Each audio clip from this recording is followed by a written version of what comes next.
might be joining us. Oh, there we go. Clock in the top left-hand corner, which indicates that we are live. Ladies and I don't have it yet. No, I can see it there, yeah. It's live. You don't see it there, Mike. You're normally quick off the ball with these things. It's not on my oh, there it is now, yeah. You got it now, yeah. 17th, 20 seconds, yeah, okay. Well, you see, you're in Scotland. You're probably in a different time zone, and there could be a slight delay. Yeah, I am, yeah. You know what I mean? Yeah. All right, okay. Ladies and gentlemen, folks of the Irish Rugby Banter Group of ruckthis.ie of YouTube, wherever you are tend to be watching us from. Excuse me. Whether you're watching us live or on replay or wherever, we don't mind. Good morning, good afternoon, and good evening. Joining me at the moment with a couple of others due to join in a few minutes, we have our man in Scotland, the Irish man in Scotland. There's a movie in that. Mike Reedy. Mike Reedy, how the hell are you? Are you well in yourself there, Chief? I'm good, mate, bud. Good, yeah. Good man. All good in the hood. Good to hear it, Mike. And a regular, one of our colleagues, an admin, a cantankerous cell bollocks, Darragh Weston. How the hell are you? Are you well? I've got a couple of complaints being a cantankerous cell bollocks, but apart from that, I'm grand. Good man. Never. Good man. Now, interestingly enough, the list that I sent you all, one of them. I fucking look to start as my dad used to always say. There's planning goes into this shit show. It's absolutely ridiculous, but it's ridiculously accurate, late, lazy, and spur of the moment comes to mind, Darragh. That might be one of them. Oh, there's Danny. Look at Danny. Jesus Christ. There he is. Danny, you're good looking evening, like Mr. Brosnan. You're looking like Kerry's Elvis. When you were before you did that. Wild and windswept. Drives the heifers mad. Oh no. The old cow's taking his grand out. Good man. Danny, how are you doing, Albine? Are you well? Oh, I'm just after David. That's all I'm saying, after fucking David. You're after Oh well. You got cow shite in your two suede shoes, did you? Oh, but hold on. Who's David? So who's something David? there, right? Yeah. Yeah. But who's David, and what did David ever do to you? You fucking pissed me off. That's what Dave did. You hear that now, Dave? You fucking pissed me off with your Leinster shite. And then RDS background as well. Right, come here. As I said to you, listen, I'll tell you what. Right, folks, anyway, enough of that fucking shite. What I want to talk about is the... No, shut up. What I want to talk about is Danny. Would you shut up? The fuck, Jesus Christ! Simon Zebo. One pound. Seriously, I'm saying fuck all. No, say nothing. Go on, tell us what you want. What you really, really want to talk about. What I want. Oh, tell us what you want. What you really want. It's a spicy subject. Go on, I would like to see what I did there. Now, gentlemen. Now, leave the spice bags to Devaney. She's the expert. Yeah. I sent her an invite, but she's in the pub, as we all know. So we shall see. Anyway, Danny, what I wanted to ask you was the sports grants came out today. One of our previous guests, the TD Neil Richmond, who has been on the show with us, announced it. He posted about it. Great. Neil Richmond is as we all know, is a great Wesley man. He's a rugby fan. He's a rugby supporter. I think he coaches rugby as well. Under 14s or under 13s or something like that. Anyway, he posted it. I read it all. The GAA, gentlemen, this is what gets me, and I'll explain why. The GAA got the guts of 100 million. Danny, 100 million in sports grants, right, to the GAA. Yeah. Rugby got 10 for grassroots, local level, all this sort of stuff, right? And I'm just going to reference this. And now, Mike, I sent you this photograph, Mike, or sent it into the group. 44.5 million was 41 million went to football and grassroots, roundy ball, shite. Golf, fucking golf, gentlemen, golf, fuck, Jesus Christ. Got 11.4 million. You know, like, I mean, lads, ladies, going to school. Oh, what are you doing your break? Oh, I'm going to have a round of golf. There's golf clubs out there suffering, you know, like. Would you hold on a fucking second? You're trying to, hold on there. Hold on. Couches in the bars and all that. Yeah. So, you know, it is this sort of thing, you know, like, what are you doing your lunch? Oh, I'll play a quick 9 holes with fucking Pretorius Alexander. Like, what? Just fuck off. Give them over 11 million to fucking golf. Fuck that shit. Rugby gets fucking 10. Danny. Yeah. Give us your thoughts on that. To be honest with you, I'm not surprised with the GA leading the way in terms of getting a lot of the finances there. For a simple reason, it's a national sport. It's probably one of the biggest played sports in the country between hurling and football, depending on what county you go to. So I can understand why they're getting a lot of their funding that way. Yet, it surprised me that probably the biggest sport outside those two, in terms of support, is getting probably the least amount of money, considering how successful eventually Leinster have been and Munster have been as well, to a far lesser extent. But from what I've noticed here in Kerry, from the few quick conversations I had before we came on, that the part of the reason that a lot of clubs, as from what I'm hearing, aren't getting a huge amount of money here is because everything's GAA driven down here. Everything is GAA driven down here. I'll tell you that straight out. It's all Sam Maguire, All Ireland's, Munster Championships, Club Championships. It's literally ingrained in here in Kerry. There is a few clubs in here and they'll probably get their share of the money, but rugby is just not the thing. The two big sports here, Gaelic football and the roundy ball football. And they're going to get a good chunk of that money. But unfortunately, it's just the way things are. They're probably the two biggest sports, and probably in terms of participation. Yes, you look at the Irish football side. You know what? You could price the Leinster a combined provincial B side out there, and you price beat them at their own game. They're at that level at the moment, but it's a bit of a joke. You have to kind of pump the money in where the success is at the moment, and right now, success internationally is rugby. That's where it needs to go. All right, Dara Wesson, your thoughts on this? I think it's a fucking disgrace. So, I really do.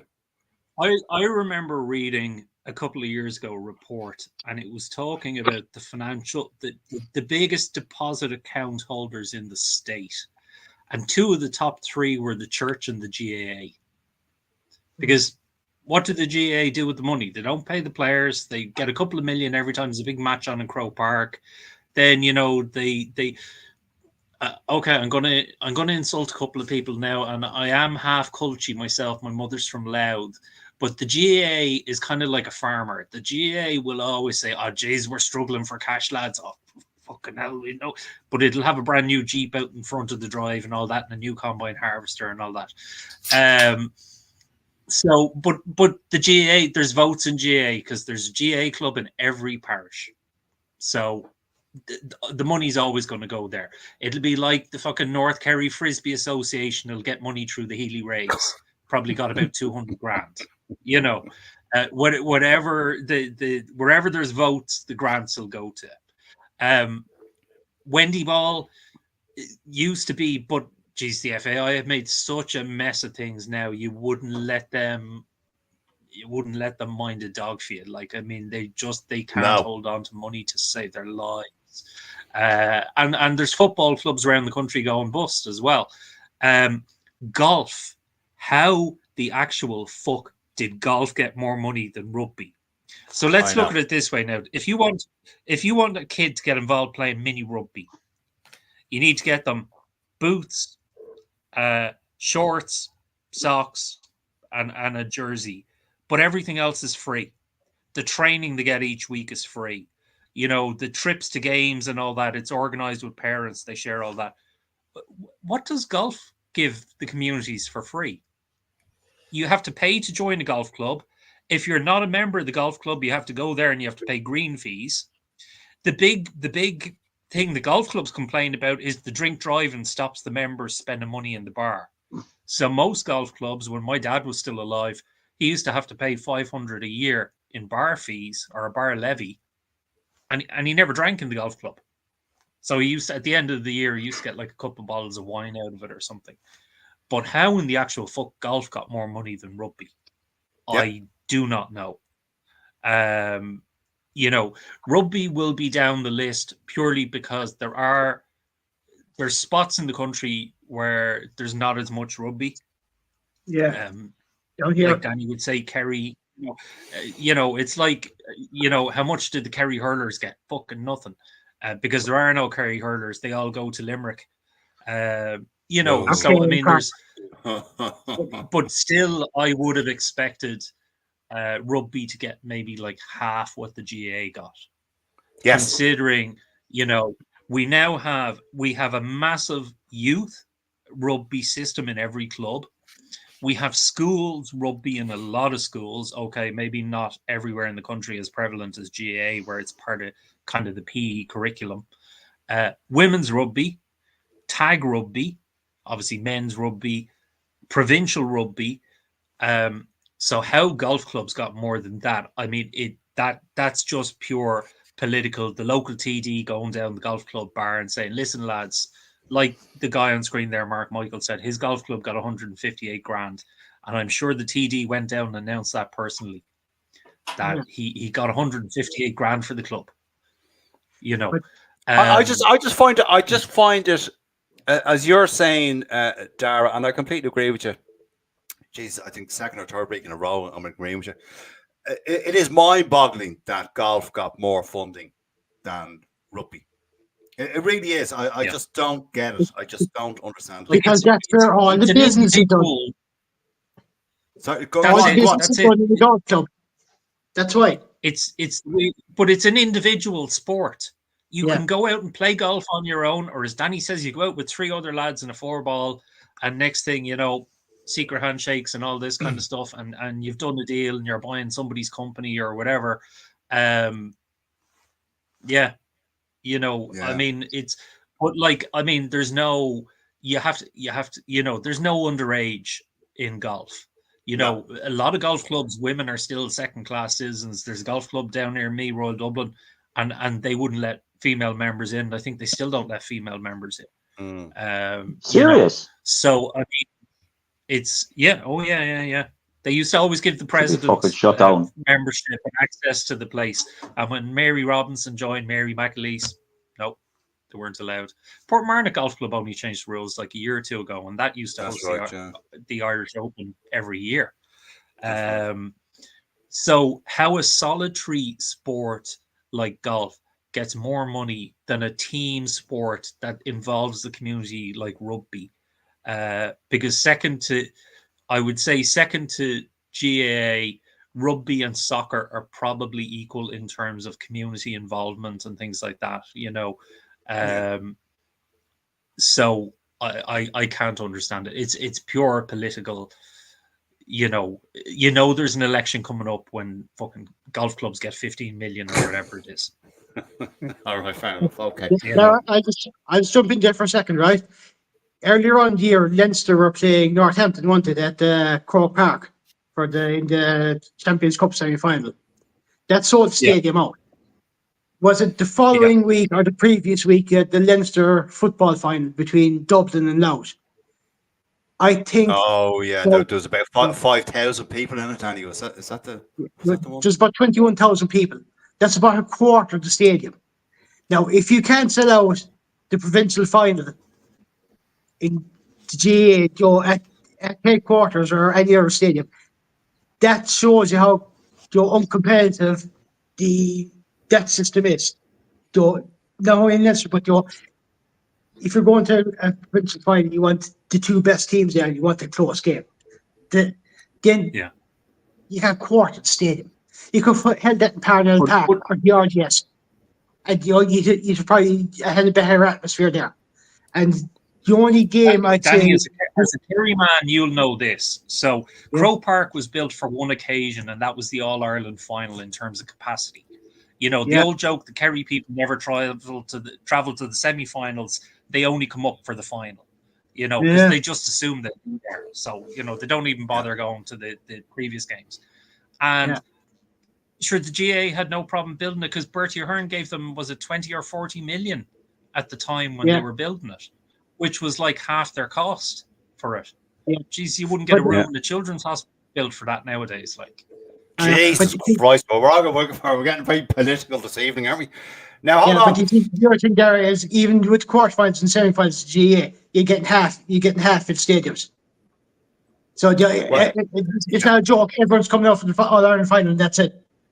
Yeah. Okay. Now, but you got to remember also when Croke Park is run, there's a lot of volunteers in Croke Park, the stewards. Now, okay, you could say the same about the Aviva, that there's, they don't get paid, they're volunteers and stuff. But the GAA, 100% is run on volunteers. There's no coaches paid, there's no players paid. So the money it makes is purely invested or ploughed back into, and then the All-Ireland winners get like a holiday to Tenerife or something like that, all expenses paid. Yeah. After the GAA make like 10 million out of the final. Yeah, but there are a lot of those players get mileage and stuff like that. They get certain supplements. Oh, they get mileage. Fucking hell! Don't forget about the mileage and the bags of fucking Tato and the fucking. It's a bit like rugby in general today, pro and pro. There's a couple of brown envelopes finding their ways in the players' bags. And anyway, I would be surprised if that had happened in the GA. Okay, I'd well believe it, Danny. Absolutely, Mike Reedy. Before I come to you for your opinion on this, let me just see here. Oh fuck, we have Claire. Claire's back. Claire's back from the pub, people. So before Claire joins us, right? Claire has been having a few. So if she goes on a rant or is giggly, you know that Claire is after having a few vodkas and Coke, and she might have even had her favorite spice bag. So let's just see. Welcome, Claire. Okay. No, Claire was still in the pub. Claire is still in the pub. There are no spice bags to be found. Can you not I guarantee you there's good stuff on the table. Right, hold on. You better go to a different. Have you tried bringing smoking a dirty fag? Smoking a dirty fag in a pub where you should not be smoking. I'm in the smoking area. All right, okay, hold on.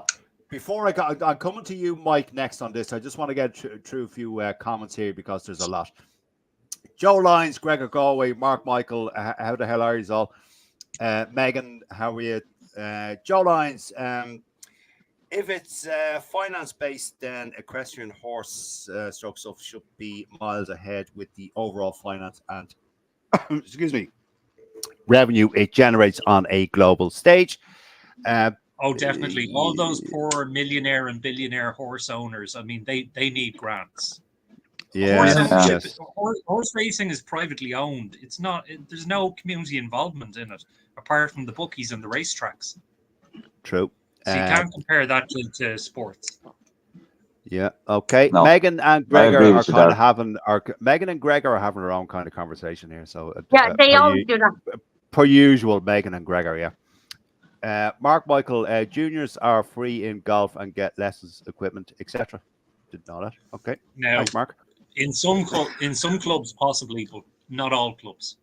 Not everyone. I don't want to stay too much longer on this. Mike Sheedy, they should give more money to Irish women teams, also Young Guns, other rugby clubs around Ireland. Yeah, totally agree. Yeah, absolutely, Mike. Good to have you with us, Mike. And Joe and Gregor and Megan, all those people. Joe Lyons, another one from Joe. Let me just get this up here. Recent gold got us down to tourism and foreigners coming in. I think he means golf there. Golf, sorry. Recent golf got us down to money in. Yeah, look, no doubt about it, Joe. We got some great golf courses. Royal Portrush, or what was it? Is it Royal Portrush? Was up there. Port Marnock, not Royal Dublin. Oh, that's about the the women membership. Yeah, and St. Anne's Golf Club was where I used to be a junior member, the first one to let women in, and I had to pay to be a junior member there when I was 8. So Okay. it was. Okay. Catherine Keegan. Hi, Catherine. Golf has a mix of pro, amateur, and youth level. It does indeed. Yes. Megan is giddy up. Claire. Hi, Megan. There you go. Okay, Mike Reedy. We are so not posting this on Facebook. All right, Mike Reedy. What are your thoughts on this? I don't really want to spend more time than is necessary on this. The funding that, as you see it, an Irishman living abroad.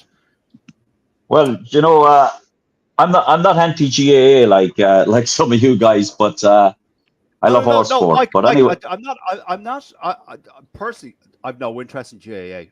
I've no interest in roundy ball, right? But I do respectfully see the importance of sport in kids. Yeah. And if GAA or football is what they want to play, leave them off. Absolutely. Right. Sorry, well, as of I just had a little bit of research when I saw what you were doing. We were talking about this. There's 208 rugby clubs on the island of Ireland. There's over 2,200 GAA clubs in Ireland.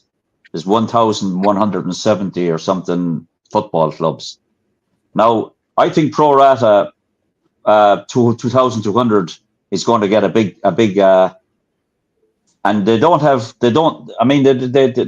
have money coming from anywhere else really. There's no professionalism in the GAA, and I personally don't have a problem with them getting 100 million because I think they will need it. It's because it's divided. When you divide that amongst 2,200 clubs, it's not a very big purse. So okay. But here's the thing: kids that play rugby and GAA up to the age of 12, they can play both. Once they hit 12, they're told to pick between the sports. That's not quite true either, because Brian Gleeson was playing. Brian Gleeson was playing hurling for Loughmore right up to 20 years of age. He was still playing. He was then told, when Munster gave him a contract, he was told he had to stop playing hurling. So that's I don't even live in Ireland, and I know that. So it used to be. It was completely a ban. There was a complete ban on playing any other sport outside of the GAA, but they've had to suck it up because if you give people a decision to make, they mightn't make the decision that favors you, But I do agree, though. We're not arguing with the amount, or we're not arguing that the GAA deserves it based on it's in. Like every parish in Ireland has a church, a graveyard, and a GAA pitch. But my big problem with it is that the GAA has very little overheads because it's a voluntary organization. They have a massive stadium that generates a lot of cash. So they don't necessarily need big handouts from the government, but it buys a lot of votes. So I think the GAA, it does, and it's political also, Yeah, I think 11 million to golf that's quite a substantial amount. And as you both said, you can't go on a golf course without fucking paying. You pay green fees. You pay. I mean, I did play golf until my hips were fucked. So I know how much I was paying a good bit now membership a year, and I had to cancel. But there's only, I don't know how many golf clubs there are in Ireland. There's probably 100 or something like that, or maybe 150. Anyway, gentlemen, we're spending too long on this. Just my own personal thoughts for Ireland, for the GAA to get that level of funding, and particularly for golf to get more funding than fucking rugby. It's just ridiculous. Yeah, that's a bit of a sore one. That's a bit of a sore one, definitely. I can understand why the GAA get the funding, as they have, as you said, Mike. They've loads of clubs. They're in every fucking community. They're like the mafia. They do a lot of good work. They do. In fairness to them, I don't like the sport. Never played it, but don't watch it. Don't care who wins or whatever. But I can see the benefit that the GAA bring to the the towns and parishes around the country, right? I can see that. I Yeah. really can. But if you look at the marketability of Irish sport, the GAA is extremely limited in where you're going to sell it. I think that there's a club in New York, there's probably a club in London, I think, as well. That's fucking it. We are number one, our rugby team is number one in the world at the moment. Okay, there's no denying that. We competed in World Cups going back fucking decades. Everyone knows, if you showed someone a photograph of Johnny Sexton or whoever, Caelan Doris, and a GAA player, most people in certain parts of Ireland will recognise the rugby player more so than the GAA player, simply because of exposure, the TV coverage, the stadiums. They can't even, as you said, Mike, earlier, they can't even fucking fill the stadiums when there's a final on. Rugby is far more. And you might recognise the viable. GAA player from being in the paper coming out of court. There you go. That's you're quite right. That's true. That is true. Now, he's only doing 164. Yeah, I know. But I mean, the other thing is the commercial viability of rugby as a sport for this country far outreaches what the Gaelic football is. As I said, we've been in World Cups. We're going to the next one. We have our women's team over in Canada. They're playing the Black Ferns, I think, on Saturday. I think it is Saturday. Saturday, I think it is. Sunday. And we currently at the moment we are the best in the world at the moment, right? GAA doesn't have that. GAA is parochial. It's Irish. It doesn't translate. Great sport to watch. No, it doesn't. If you've never watched a game of hurling or Gaelic football, great sport to watch. Okay, I'll give them that. Very skillful. Any government that doesn't give the GAA the most money in grants is anti-Irish. They may as well come out and say, lads, we're banning Irish in schools. Yeah, we're banning the tricolour, Darren. We're banning the tricolour, Darren. DNA. Yeah, that's it. But if you want to sell a fucking sport that we're fucking good at, even the football players, I think they're 65th or something in the world. We're shite at football anyway. We just don't have it. Now, why? You're right about that. I just don't understand that. Anyway, look, I could go on and on. Anyway, there you go.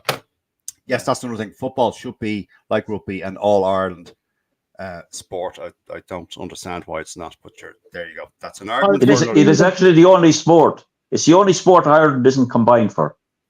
No, hockey as well. Hockey and cricket. No, we only. Oh, sorry. No, we only have. No, we're combined for hockey and cricket. We're combined for every other sport apart from fucking soccer. I was answering your question backwards. Sorry, Mike. I was answering your question backwards. Sorry, Mike. You are, of course, correct. Now, hold on. Joe Lyons has a point here. If I can read it. Hold on 1 second. As a dub who didn't get GAA, still I lived in Kerry for 2 years. One has to see how ingrained and interwound into the fabric at all levels of life outside Dublin. It's more than the county teams playing each other. All levels, they deserve the funds, and it covers more than the game. But call it or fund it under heritage, as that's what it ultimately is. Okay, thanks, Joe. Good point. Well, it's good to see Joe's recovering from his 2 years in Kerry. There you go. Good. I can't see Dara or Danny now. Hold on. Mark Michael, loads of golf clubs struggling, to be fair, mainly because there were too many built during the Celtic Tiger. Yes, absolutely, Mark. I could well agree with that. Alan Dorman, how are you, Alan? Very few golfer GAA clubs struggling. Okay. That's a contradiction of what the chap before just said. I don't know. 300 golf clubs in Ireland. Holy shizer. There's Gregor. Yeah. They all have big shiny clubhouses, which is one third in restaurants that people don't go to. So that's why they need the money. That's true. One third of all the links courses in the world are in Ireland. Moving on. We spent fucking half an hour talking about this. Alan Dorman, the last one on this. There are junior clubs in rugby having to amalgamate in order to survive. That's my point, Alan. Yes, they only Yeah. got fucking 10 million, while fucking golf gets 11.5 or 11.4, whatever the fuck it was, and GAA gets 100. All right. Yeah, but same case in GA with some clubs on rulers, they have to get amalgamate as well. Common enough from outside big years. Yeah. I'd all say right. out of the four groups, the Golfing Union of Ireland, the GAA, the IRFU, and the FAI, I'd say the IRFU and the FAI are probably the only ones that publish accounts. I doubt the GAA because publish of accounts. that's because they have to, because they're limited companies. And possibly what's happened with the IRFU is because we're commercially successful and our teams are doing well. Okay, now there's a couple of provinces who are having solvency issues and the union are kind of helping them. But maybe that's kind of, whoever makes the most noise gets the most money. And that'll always be the GA. Okay, gentlemen. Next up on the list. How long? We spent way too much on this. Okay. My apologies. Next up, Mike, I'll come to you. Argentinian rugby. Where the fuck did all this come from? Years ago. What aspect? How good they are? Their success. Like, where is it all coming from? And I suspect I know the answer, but for the form of having a talk show or a chat show or a podcast or whatever like we're having, that's the question. And I'm looking at a photograph which I posted. We are playing them on November the 15th, and they have so far they've beaten France, they've beaten the All Blacks, they've beaten the Springboks, and we are playing them on November 15th. If they beat us, Mike, they will have beaten 4 of the top teams in the world in World Rugby. Mike, where's all this success coming from? Do you know that we haven't played them since 2015? And they beat us. They beat us in the World Cup in 2015. And That's right. I know I was fucking there. But anyway, they're very, very good, by the way. I watched that game against South Africa, and they deserve to beat the Boks. They fucking ran them off the park. Now, when they should have beat them by more. The Boks just grind, but they weren't able to grind them down. And they're very, very good. Do you know that? And it's not. Football would be the biggest sport in Argentina, but they. Fair fucking play to him. I was delighted. I was absolutely delighted for him. But anybody that beats the Boks, I'm delighted for. Well, there you go. That's it. But where is this coming from? Where is the success for Argentina? Coming from? They've club rugby isn't particularly strong in Argentina itself, but they have, and they produce all their own players. Everyone that plays for Argentina is Argentinian. They were born in Argentina, but they I think it's come from. I think it's come from. I mean, they've become a lot stronger since they've been included into the what they call the rugby championship now in the Southern Hemisphere. Prior to that, like, they were kind of fucking only getting the same kind of game time as Fiji and Japan and things like that. So, but it's helped them massively. And they were also they also had a club team in the they used to have a club team in the rugby in that Southern Hemisphere Rugby Championship. Yeah, but and the Super Rugby. Rearranged with all that. But that's no longer. No, that's no longer the case now either, though, is it? No. How much, Dara? How much of Argentina's recent? Well, it's not recent. That's a bit unfair to Argentina. But how much of their, I suppose, recent upsurge, let's put it that way, is down to Contaponi? You fucker, you robbed it. I was going to say I'll give you 3 words to explain the success of Argentina. Dr. Felipe Contaponi. One advantage they have, and like Mike said, they're tough lads down there. I mean, they eat their own club mates when the planes crash in the Andes and stuff like that, to survive. And those weren't props; they were backs that were eating the other players. They had the props. That was actually Uruguay. They were from Uruguay. No, Uruguay. Look, the same. It's funny because rugby mainly made it over to Argentina through Irish schools and Irish priests going over there and setting up schools. So a lot of the rugby And clubs Wales. over there have Irish connections.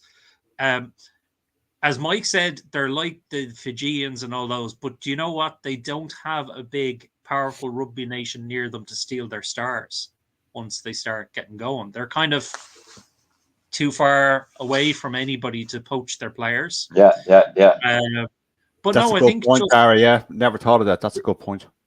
the more exposure they're getting to top tier games, like Italy. I mean, Italy are coming on to a run now, having been in the Six Nations. They came from nowhere. They came up. I mean, it's like Argentina, the economy is a fucking mess over there. They have a fellow running the country who, Jesus, he makes the Healy Rays look, I don't know, like professors of economics or something. He was a former comedian, I think, or something, the fellow who's running Argentina. Is he a Kerry man? With the sideburns and the Yeah, mullet. yeah. Oh, he looks like Krusty yeah, the yeah. Clown or something. Like he's just, jeez. Miel or Mealy or Miel or Miel Yeah, or whatever. yeah. So, yeah, I mean, no, I think it's just, they used to have a lot of players, you'd always get Argentinian players in France. And, we had Dr. Phil for a good while as well. Then they brought a lot of them home. They had the Jaguars team, which was primarily then also to keep them home for the Southern Hemisphere Championship. So they wouldn't have to be recalling them from European clubs. But I think that their participation in Southern Hemisphere Championship now is paying dividends because they're getting regular top class game time, and they have the coaches with the experience. Yeah. So okay, they've long been a bogey team of ours in the World Cup. I mean, going back to and places like that, they've caused us many nights of tears. 2007 they've as always been a team capable of nearly beating anybody on the day. Kind of, like sure, even, we all remember when Japan beat South Africa in the World Cup. I think it was also in 2015, was it? Or 2015, yeah. 2015 as well. So, but they've come from kind of like having the odd success. They've now started kind of getting into a bit of a rhythm, and we'll talk about the upcoming matches later on. Yeah, if anything, Dara, it's going to be a great game on November 15th when we play them. I shall look forward to it. Oh, definitely, Danny Brosnan, and then next year when they come over to play the Lions in the Aviva. Oh, that's right. Yeah. I forgot about that. Actually, yeah, that's right. Danny Brosnan, your thoughts on the Argentinian thing? I think the two boys covered it well enough. Between the Jaguars and Super Rugby, whilst they're there pre-COVID, and along with their inclusion in the Rugby Championship, it's given them that platform to consistently improve. And there is a quote from a movie by Guy Ritchie, called Revolver, and one of the quotes, one lines in it that stuck with me was, "You only get better by playing better opposition." And that's why Argentina have improved so much. They're playing better opposition every year. Regularly. That's how you get better. That's how you improve. You see your weak spots. You need to know you have to be a bit quicker there. You need to be a bit smarter here. You need to design more plays. That's how part of the reason why they've gotten better. When they're in Super Rugby and more importantly in the Rugby Championship. Unfortunately for them, the Jaguars are folded.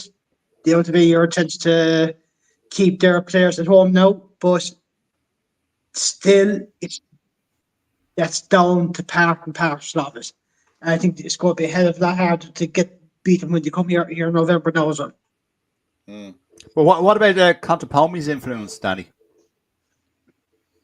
I think that's helped. I think Michael Checker, he was there as well beforehand, wasn't he? So I think he was an assistant of them. So the fact that you two kind of ex-Leinster coaches in there, I think a lot of that current platform was based there then, and that's kind of helped an awful lot because Contepomi and Checker knew each other from the coach or player role. So I think they kind of knew where to probably knew where to take off from Checa as well.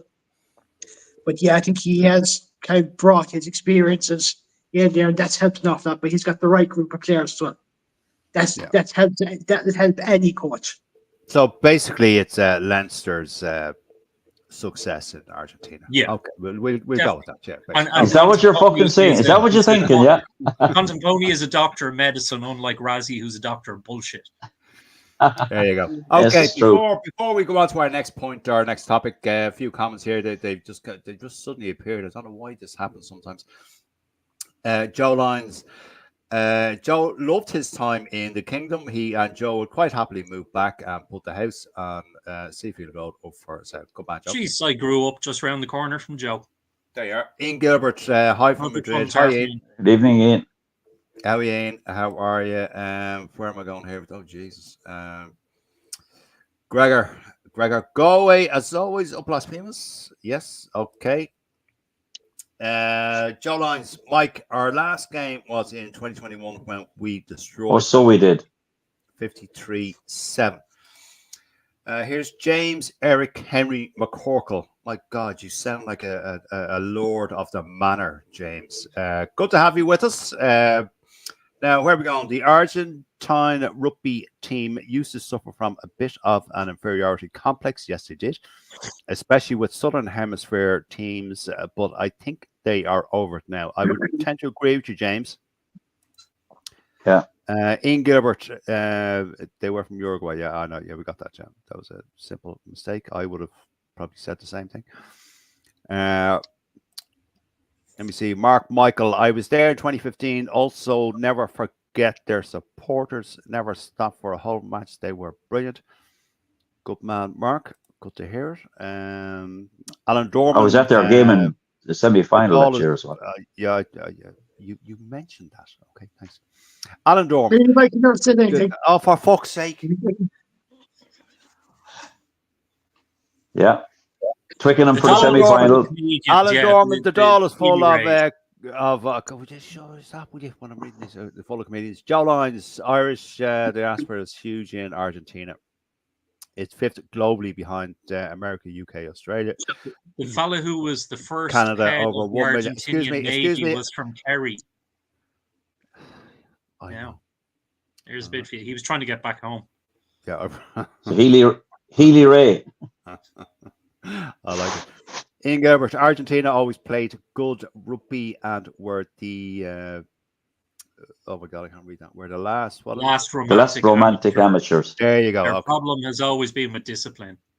Brilliant. Well, we leave Ian and his Argentinian romances to himself now. Thanks, Ian. I hope you're doing well in Madrid, and to everyone who has just commented. We're moving on from this because Jesus Christ, we could be here on fucking night. Gentlemen, any thoughts on us being back at number one of the world? He asks us to talk about stuff, and then he gives out that we talk about it. No, but I can't. Exactly, that's the fucking problem. That's Burke for you. There's time. It's a Burke thing, all right? It's cause trouble. That's all Burks do. Do you think in the Burke house there's like a little chess clock, and every time it's your turn to talk, you get like 3 minutes on the clock, and you get to say what you want, and then time's up. Yeah, but it has to be controversial. Okay, Enoch, let's go. It has to be fucking controversial. It has to be fucking interesting. Just shut the fuck up. Hold on. And what I was saying to you, Danny Brosnan, is, and you saw this because we're back to number one in the rankings. Does it fucking matter of bollocks? Really?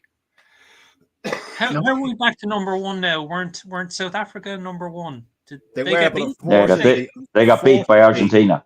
Did they get beaten by Argentina? How much did they get beaten by? Was I it know, it's 1 terrible. point? You did that to Argentina. Go on, Danny. All right, come on. Fuck's sake, Jesus Christ. Go on. Who gives a bollocks? Alan Dorman has a great comment. Pete, you Rank lost Wayne. the dressing Who room. gives a shite? What? See, I don't see them. Where is it? It's the I latest just see my cheese. Yes, Burke, we can all see you wearing a Leinster cap. Don't worry. No, I'm not. I'm coming up to the screen, Danny. Right, we're number one, Ireland. We're number one. Or we're number one. Go on, Danny. Hurry up. Go on. Any fucking. Our ranking's a ranking. Unless you win a trophy at the end of it, who gives a shite? Perfect. Seriously. Is there not a sense of national pride about it, or is it all just provincial about Kerry? Jesus, lads, does it not make you a bit proud to be Irish, Danny, that we're number one? You know, we're the best in the world at rugby at the moment, and we hold the Rayburn Shield because we haven't played again yet, so we still hold it. No, the Rayburn Shield is I want on. to know. We got the Rayburn who's Shield Ray off the Byrne? South Africans in the second test. Who's Ray Byrne? Ray Byrne. It's the Senior World Cup trophy. That's what it is. The other. There's Harry, there's Ross, and there's Ray Byrne. Okay, there's three of them. Ray doesn't play number 10. Oh, I see. Right. Okay. Now, all these comments have now just suddenly come in. Joe Lyons, it will all depend on. Hold on. I'll come to you, Dara and Mike. Although I suspect Dara has probably made his point clear. Joe Lyons, it will all depend on who is released currently. The main Argentinian squad is heavily made up of what was it? T14 and Gallagher. Top 14. Over 80%. Yeah, top 14, yeah. Most of the autumn series games, the players are not released by European teams. I'd expect similar this time to expect Ireland to win, but not 53-7 like 2021. Yeah, I'd agree with that, Joe. Pete, you have lost the dress. Yeah, that's the one you were talking about. Yeah. Thank you, Alan. Gregor Galway. They can go back up there if they win. Yes, absolutely, Gregor. Yeah. Joe Lyons. William, what is the name of the Irish? Oh yeah, Commander. I visited the cemetery when Azares, amazing place. Yeah, no, I'd heard of that guy. All right, I was aware of that fact when Dara said. We're all very cultured individuals in Clontarf. We know a lot of useless information. Yes, well there you go. I am a fan useful information of Who Wants to Be a Millionaire. So there you go. Right, go on, Mike. Who? Dara. Get confused who I asked. Dara, any point, any rhyme, reason? I know you're a proud Irishman. We're back at number one in the world. Does it fucking mean anything? It is good, but it's you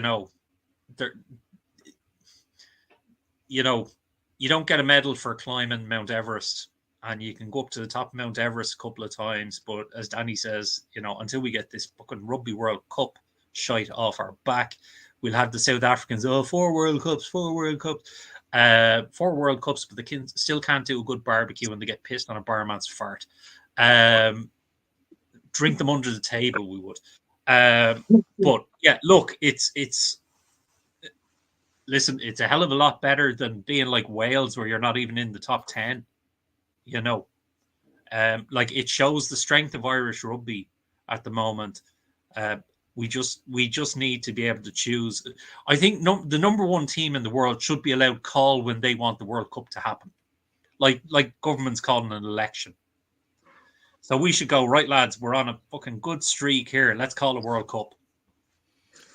Yeah. Okay, Mike. Okay. Thanks, Dara. Thanks. That's the most healy thing I've ever heard. Jesus Christ. That idea, Dan. That's the most healy thing ever. Show are we fucking doing tonight? For Jesus' sake, lads. Here, the Mike Reedy. Yeah.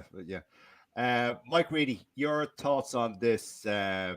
Being number one in the world, is it like what Danny and Dara have said? Like, does it really matter? It's not that important, but however, we should wear it as a badge of honor because we earned the position.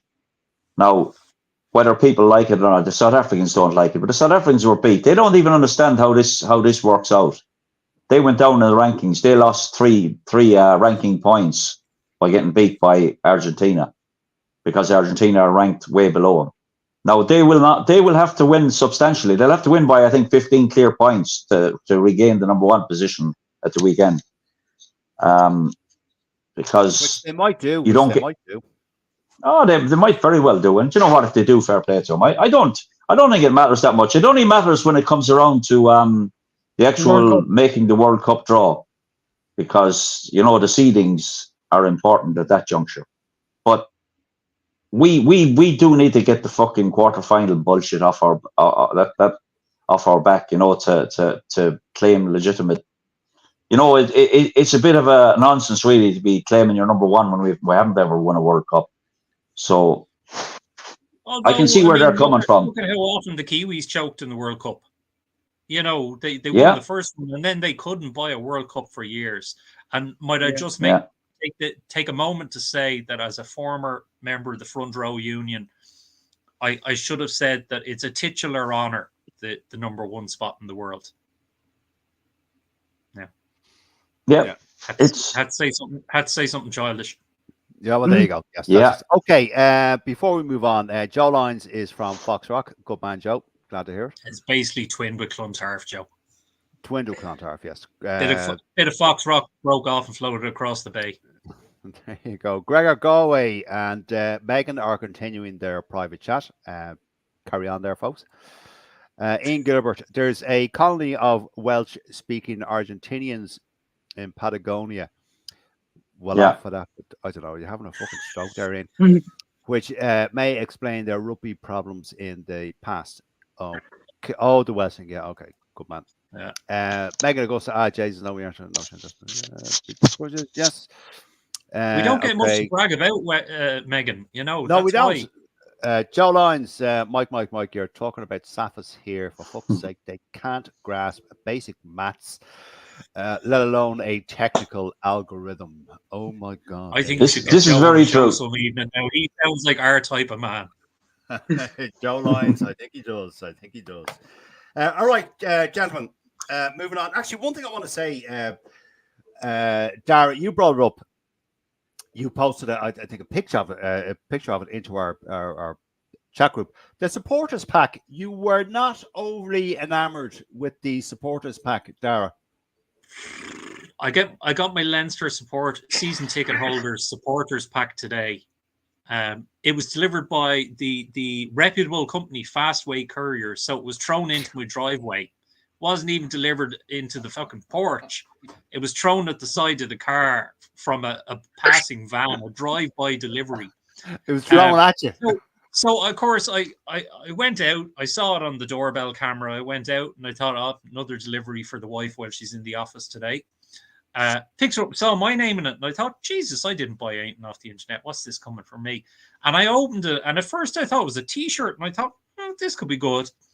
No, it was a recycled cotton, I might add, Leinster rugby shopping bag, which is probably too big to bring to the Aviva. They'll say, oh, no, that's too big. You can't bring that in if you put some stuff in it. And a scarf, which is, I think, what all Leinster season ticket holders need, another fucking scarf. I mean, a baseball cap, a key ring, and that was all that was in it, and a piece of paper from Leo Cullen saying how this year is going to be great in our first match on the 20th, so last week. And yeah, like, wasn't one of the most useful things I ever got in the Supporters Club packs was, I think it was 2019. There was like a little iPad case, and inside it was one of those kind of octopus things with all the different USB connectors on it, your iPhone charger, all those different things. Oh, yeah. But yeah, like a pen, a water bottle, a coffee cup. They used to have in the Leinster Supporters Club shop, they used to have these little collapsible coffee cups that you could kind of pull them up. They were plastic, and you get your coffee in, and then you could squish it back down again and put it in your pocket. But a cotton shopping bag and a scarf. Brilliant. And that was 300 and something quid of season ticket money. Times must be tough in UCD. There must be cutbacks, I think. But what? That's your season ticket holder pack. I'm not a season ticket holder, by the way. Yeah. Well, you're press. You're press, so, you know. Yeah, but like what? Media. Yeah. Yeah, all right. But is that like, what do you normally get? Like, is it like, what do you... So last year was a water bottle. There's always a scarf. I mean, you probably know Gavin Doyle, who now lives in Mexico. I've seen like in his house and stuff like that. He got a poncho made out of all his Leinster season ticket scarves. Yeah. Right. So there's always a scarf, but like, Jesus, a hat, or speaking of, Jesus, in the days when we were in the RDS, an L, poncho that you can zip up and, throw on you if you're on the north or south stand when it's lashing rain in the RDS. Beanie hat, baseball cap, something. But you see, there's probably feckers with big heads who are supporters, and they'd go, "Oh no, the hat doesn't fit me." So I know, a scarf is one of these things. It fits everybody from a 6-year-old to an 86-year-old. Yeah, I know what you mean. Okay. One more question there. When you said it was a drive-by package, was you practicing for something else on the north side? No, now I don't know what the fast way delivery drivers do during the night, but he just, because I was looking out the spare room, the box room is where my office is, and literally I could see him drive by, throw it out the window of the van. Yeah, I've seen it. I've seen it, Dara. I've seen it happen. That sounds like a bit of experience then. Danny Brosnan, you yourself and Mike are two of the Munster fans on here tonight. You've 2 Munster, 2 Leinster. Do you get what do you get with this, or what do Munster fans get? Like, what's the do you have a season ticket, Danny? There's no point in fucking asking me anyway. No. Yeah. No, neither of them are season ticket holders. But what do the other what do Ulster, what do Connacht, what do Munster, like what do their players are? Well, as far as I know, Connacht supporters usually get a book of James Grellin's latest dad jokes. And a map out of Galway then. Actually, if Gregor could type in the chat what the Ulster supporters get. Right, okay. Connacht supporters get vouchers, a book of vouchers for Supermax. For Supermax, yeah. Okay. Now, Mike Reedy. Actually, no, Danny Brosnan, because you were a bit vocal about this. Yeah. I think, unless I'm mixing you up with someone else. The Emerging Ireland Tour, 3 new additions have been added, but I think they should have been there from the start. Yeah, Tector and what's it, the 2 other lads, Tommy O'Brien, and I was gone out injured. Yeah. But I think that the 3 players, I'm not sure, their names escape me now. I know Tector is one of them. I can't remember the other 2, but I remember reading it. They should have been on the team sheet in the first place. Yeah, I'm not sure who else came in right, but I know one from Ulster anyway, and one from Connacht. Yeah, Shane Bolton was out. Yeah, because Shane Bolton dropped out as well. Yeah, Shane Bolton dropped out. Yeah. Yeah, Tommy O'Brien came out because injured. Yeah. I have to team here. I saw that right, but to be honest with you, I'm surprised Tector wasn't included, because there was awful lot of talk about him a few years ago before Sam Prendergast burst on the scene. And in fact, he can probably slot in at 12 as well. Gives you that double playmaker option as well. And like to be honest with you, from what I saw from Friday night, he practically booked his play. He practically put his hand up and says, "Lads, I should have been in the squad first time round." That's what I'm saying. Yeah, that's what I mean. Hector had to make room for somebody from another province. You can't just have Leinster lads going on the tour, I know, but and like, unfortunately, no. But I mean, I'm being half, Billy Big bollocks and bragging here, but half serious as well. Leinster do have the strongest academy set up of any of the provinces, and so you're going to have the largest number of emerging talent, young players from there. Yeah. So. Yeah. To be honest with you, it's the same in any sport. If you're combining teams like that, though, even for international or anything else, you're going to get the best players from the best club or the best maybe 2 clubs, and that's it. You go back, was it Joe when you won the Grand Slam in 2009? It was Munster and Leinster players, and it was nearly an entire Munster pack and a Leinster back line. That's the way it was. That's where the best players were coming from. That's how teams were chosen. Yeah, they're totally right, Danny. Yeah, Jesus, totally you right. have to go back that far to find when it was half and half Leinster and Munster. More or less, anyway, one or two Ulster players, all right. Yeah. Anyway, Dara Weston, this Emerging Ireland squad, the 3 players that were at it, I didn't get a chance to look up who they were, but they should have really been there from the start.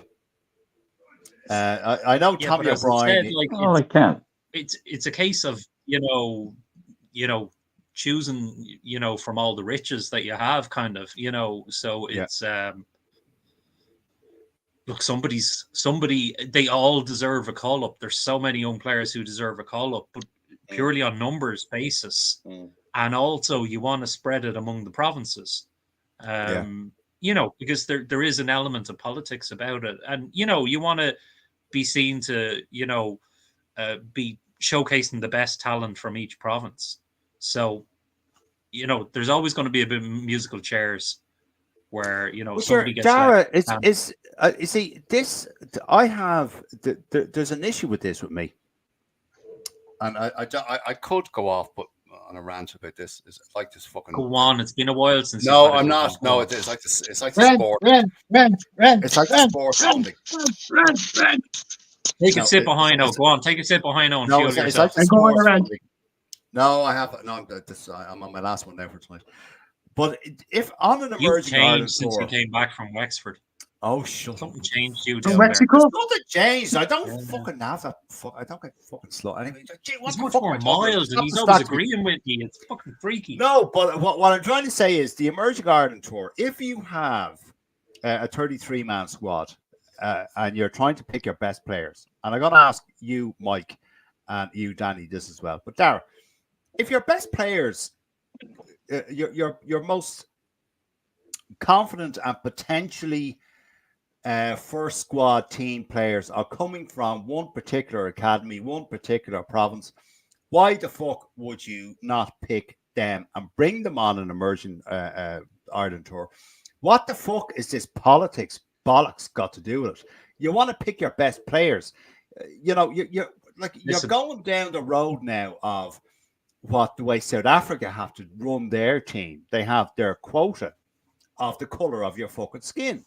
Like and in American politics, you have this DEI thing. You know, Peter, I don't start going off in politics now. Come on. No, but I'm drawing the comparison. I'm drawing the comparison. I'm drawing the comparison that people with the electoral college system or something, is it? No, I'm not. No, don't start me on that shit. What I'm saying to you is that why don't you hire people on their skill sets, not where they're from? So if you've got 33 players, for argument's sake, for Pig Iron from Leinster, pick the 33 players. If you've got 20 players from Munster, pick the 20 players from Munster. Why do we have to do this political bullshit that we have to have 10 from Munster, 5 from Munster, or whatever the fuck it is? Come on. Because we started it. You mentioned about the South Africans. We had quotas long before.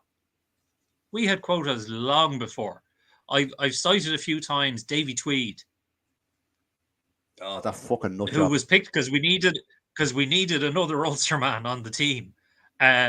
Because we had to have a certain number of players from each province team.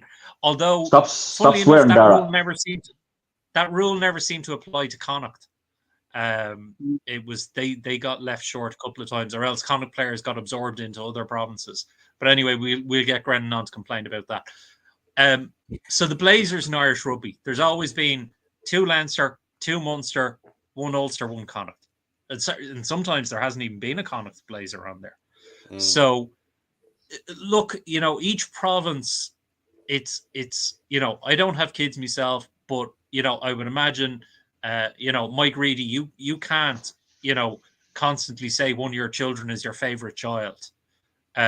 You know, you have to pick which one. You know, so your son who went to the Wendy Ball in Italy last time, unless you wanted something back from Italy, you were disowning him for going to see, even though he was going to see Liverpool, which fair enough. Now, you know, I mean, that was an admirable thing.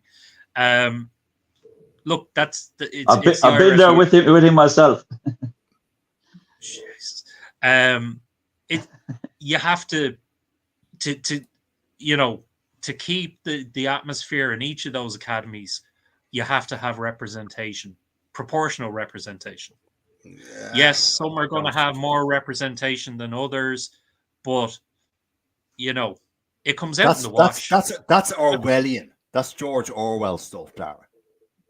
You know, don't be going off representation. I didn't go to UCD, like, you know, I went to National College of Ireland in the IFSC, like in Dublin on the north side. I went to the Tech in Nina. It's the Lord of the Flies, okay? You know, it's like the Conch and Ralph. yeah. Whoever holds the conch gets to pick the team. You know, There you go. no, you get them. Look, you know, there has to be competition between the provinces, and to make it a truly Irish team, yes, you can have similar to the Lions. You know, Andy is going to have to pick players from Wales.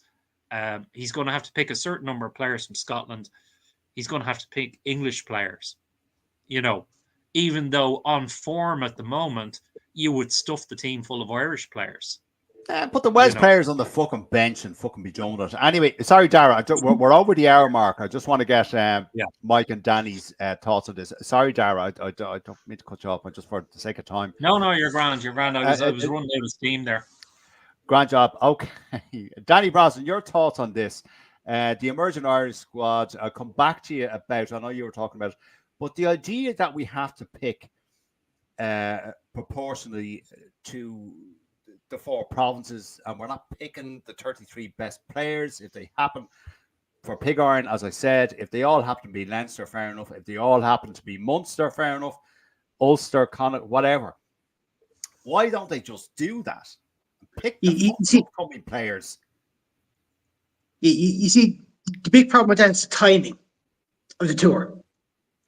Because if they did this back in July, you could have told the management team, choose whatever players you want, give them the shot. Now you're looking at the tour between rounds 2 and 4 of the URC. So they have to bring a balance where they're not overstretching every team there. So that's why you have your quota system. For wherever it is, per province, you have to keep that balance there. So no team is under too much pressure, Joe, if a few players get injured in those rounds.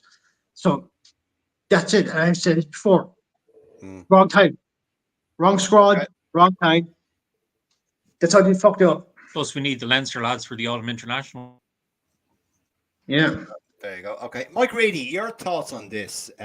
Do you agree with this? Excuse me, this proportionality idea? I don't particularly. I don't know if has somebody said that that's why that is the basis on which the team was picked?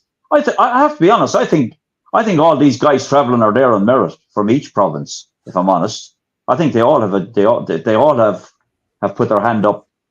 As regards Tector. Tector was playing with Lansdowne last season. He wasn't even playing with Leinster.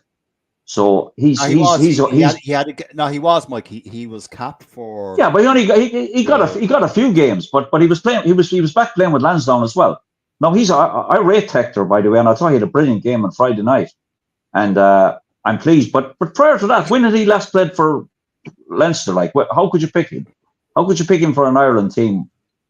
It's like prior to his seeing him on Friday night, and he was very, very good, and I was really keen to see how well he would do. Now I didn't know he could play at 12 as well, and he played very well. So he's another versatile player. But Leinster can't even pick their fucking best 10 to play for him. They have Ross Byrne fucking on the bench. I mean, come on, the fuck. Everybody in Ireland can see that Frawley and I tell you, young Prendergast was fucking outstanding for Leinster tonight. I thought he was absolutely immense. He was indeed, gentlemen. We are sorry, Michael. We're over the hour mark, and we always do this, but at the Did risk Munster of break another 10 that somebody gave them there last weekend? Oh, for fuck's sake, behave! He was broken a long time ago. Right, okay, gentlemen. They want to fucking break him in. We need to wrap it up. Okay, hold on a second. Mike Sheedy, last weekend, round 1, URC. Mike, we were going to go through those games, but we're out of time, Albin. Thank you. James Eric Henry McCorkle, Lord of Fizzleborough II. How the hell are you? He says, I'd love Ulster to fill all 15 places on the Irish team, but I'm with Peter. The best players should get the call up. Thanks, James. Of course okay. Should, yeah. Yeah, no, I agree. I think that is the way to do it. But sure, look, however. Anyway, folks, that is absolutely it. We're over time as we always do. My thanks to all you who have texted in, offered an opinion, gave us your thoughts on what we were talking about and gave your own opinion and texted in there, and we highlighted it. My thanks also to Mike Reedy. My thanks to Dara Weston. My thanks to Danny Brosnan, who an awful lot of you don't know, but does an awful lot of work behind the scenes. That is Danny Brosnan there. But thank you all. One of Listen, the folks. OGs. Yeah, your check is in the post there, Danny. Right, listen, folks. Write some thank you. fantastic articles as well. You may not understand what he says, but you can read some great articles from him on rookthis.ie. He's a great writer, actually. He's a great writer. I'll give him that. He's a Yeah, great writer. it's just the hearing what he says is the hard part. Yeah. All right. Anyway, go on. Good luck, folks. Enjoy the rest of your evening. We'll do it again next week. And we'll Good luck, everybody. Thanks, everybody, for tuning in. Until next time, lads. Hopefully, Take care. we'll have Claire back next week to keep